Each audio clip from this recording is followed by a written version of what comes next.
Hello. आज हम आपको पढ़ाएंगे फ्यूचर इंडेफिनिट टेंस। कल हमने पढ़ाया था आपको पास्ट इंडेफिनिट टेंस। आज हम बहुत आसानी से सीखेंगे कि फ्यूचर इंडेफिनिट टेंस को कैसे बनाते हैं। सबसे पहले इसमें पहचान क्या होती है।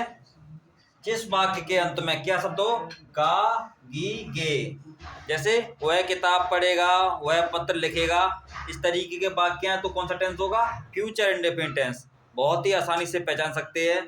जिसके अंत में क्या लिखा हो, गा गी गे। उदाहरण, वह आम खाएगा।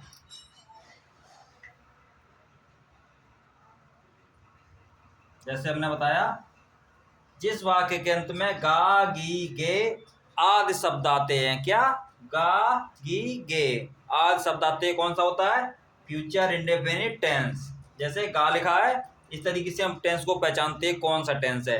इसकी दो सहायक क्रियाएं होती हैं। कौन कौन सी सहायक क्रिया होती हैं, हेल्पिंग पर दो सहायक क्रिया होती हैं, विल और सेल। इसकी दो हेल्पिंग वर्ब होती हैं, बहुत ही ध्यान से सीखेंगे क्या होती हैं, विल और सेल। एक बात इसमें हमेशा ध्यान रखेंगे, आई और बी। आई और बी के साथ किसका प्रयोग होता है, सेल का। अन्य सभी के साथ विल का प्रयोग होता है। केवल दो है, आई और बी के साथ किसका प्रयोग होता है, सेल का।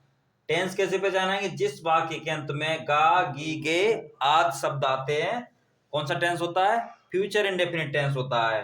जैसे वह आम खाएगा, तो कौन सा टेंस हुआ हमारा, future indefinite tense. Future indefinite की कौन दो सहायक क्रिया होती, कौन कौन सी, विल और सेल। तो सेल का प्रयोग हम कहां पर करते हैं, विल का प्रयोग कहां पर करते हैं, ये बहुत ध्यान से सुनना है। आई और बी के साथ सेल, अन्य सभी के साथ किसका प्रयोग करते हैं, विल का प्रयोग करते हैं। इसमें एक वचन कर्ता और बहुवचन कर्ता का कोई वैल्यू नहीं है।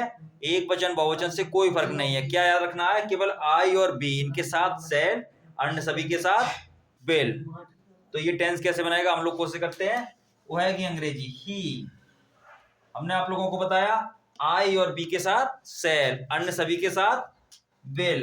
यहां पे लिख दो एक बार, अन्य सभी के साथ क्या लगता है, विल। दो पॉइंट हैं इसके, आई और बी के साथ सेल, अन्य सभी के साथ विल। तो यहां इसके साथ क्या आएगा, विल। आई और बी जब भी सब्जेक्ट आए तो सेल लगाएंगे, अन्यथा विल। और इसमें वर्ब की कौन सी फॉर्म लगती है, हमेशा वर्ब की फर्स्ट फॉर्म लगती है। वर्ब की कौन सी फॉर्म लगती है, फर्स्ट। इस बात का ध्यान रखेंगे, इस टेंस में वर्ब की हमेशा फर्स्ट फॉर्म लगती है।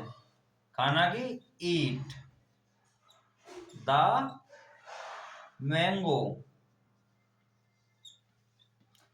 इस तरीके से हम इस टेंस को बहुत ही आसानी से सीख सकते हैं। जैसे सबसे पहले पहचान क्या है, गा गी गे, ध्यान रखेंगे। तो ये है तो हमारा होगा फ्यूचर इंडेफिनिट टेंस। इसकी दो सहायक क्रियाएं होती हैं, विल और सेल। केवल एक ही रूल याद करना है, आई और बी के साथ सेल, तो अन्य सभी के साथ विल। हमने एक टेंस लिखा, वह आम खाएगा, तो ही के साथ, अन्य सभी के साथ क्या लिखा है, विल, तो क्या आएगा, विल। वर्ब की हमेशा first form, eat the mango. जैसे दूसरा वाक्य लिखते हैं, मैं एक पत्र लिखूंगा।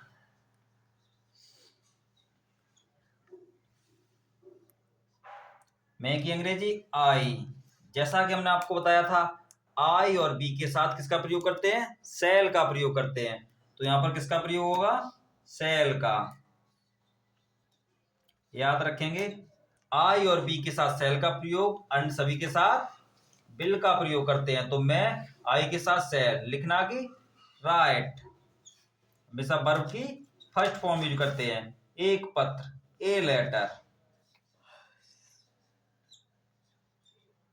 हमने आपको बताया, इस तरीके से हम फ्यूचर इंडेफिनिट टेंस को बहुत ही आसानी से सीख सकते हैं। इससे ज्यादा सरल नहीं हो सकता है। केवल क्या याद रखना है इसमें, आई और बी के साथ सेल। टेंस को कैसे पहचानेंगे, जिस वाक्य के अंत में गा की गे आदि शब्द आए, जैसे वह आम खाएगा, तो ये क्या हुआ हमारा, गा गे future indefinite tense, future indefinite एक ही रूल है, आई और बी के साथ सेल, अन्य सभी के साथ बेल।